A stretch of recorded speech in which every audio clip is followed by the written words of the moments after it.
Медицина бойынша нақты диагноз немесе ем ұсынуға болмайды, әсіресе жас өспірім ретінде. Дегенмен жалпы қауіпсіз жеңіл ақпаратты түсіндіріп беремін. Қолдың айраны, үй айраны, бүйрекке әсері қандай? Үй айраны ас қорытуды жеңілдетуі мүмкін. Ішек микрофлорасына жақсы әсер етеді.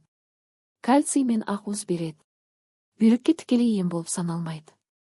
Бірақ денеге су балансын сақтауға көмектесетін жеңіл сусындардың бірі. Жатар кезде бір кесе айран ішуге бола ма?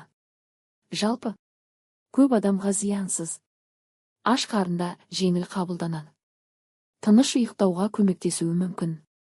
Қашан болмайды? Егер адамда жалпы адамдарға қатысты лактоза көтере алмаушылық, асқазан қышқылы қатты жоғары болса, айран жақпай қалуы мүмкін. Қорытынды: айран жай ғана пайдалы тағам. Ол бүйрекке ем болмайды, бірақ ағзаға жеңіл сусын ретінде пайдалы.